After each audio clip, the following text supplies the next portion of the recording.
Statement. Thank you, Mr. Chairman. Mr. Chairman, in the United States of America, the government should not spy on its citizens, plain and simple. In the limited cases when surveillance on Americans is necessary to prosecute crimes or prevent acts of terror, there should be a high burden, a very high burden for the government in getting approval to do so. What came out of the Church Committee's investigation into the FBI's rogue actions in the middle of the 20th century provided a roadmap for righting the wrongs of domestic surveillance. An entire apparatus of checks and balances was set up to hold government accountable when it sought to invade the privacy of its citizens. But this process, again, is now in need of reform. The laws and guidelines governing surveillance are opaque, antiquated, and easily skirted. Our system of warrants, subpoenas, national security letters, secret courts, and other tools at the government's disposal must be brought in line with constitutional considerations of basic due process. We've tried to make progress in recent years, but we have much work left to do.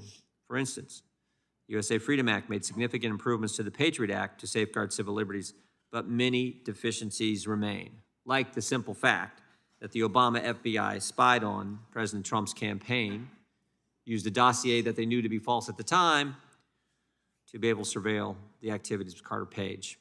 Further improvements, or quite frankly, a complete overhaul of FISA is something this committee should again take up. More recently, Tucker Carlson stated on his show the other night his belief that the NSA was monitoring his communications. While the NSA said in a carefully worded statement, and I would encourage all of you to read that Mr. Carlson was not the target, not a target, they didn't deny that they had reviewed his communications. Additionally, reforms to the Electronic Communications Privacy Act, or ECPA, passed the House in 2 recent Congresses, only to stall in the United States Senate. As most of our colleagues know, ECPA is the cornerstone law governing Americans' privacy with respect to email and other electronic data. The problem is that this law was written in 1986 and did not contemplate, not even close to contemplate, all the facets of our digital age today. The result has been a patchwork system of demands from law enforcement to technology companies in a constitutionally dubious fashion. Courts are split, for instance, on how to interpret parts of ECPA, and this uncertainty allows for data to be swept up by law enforcement agencies without warrants. Another area where we can work together is on protecting the public's right to know. An informed public is critical to a well-functioning democracy.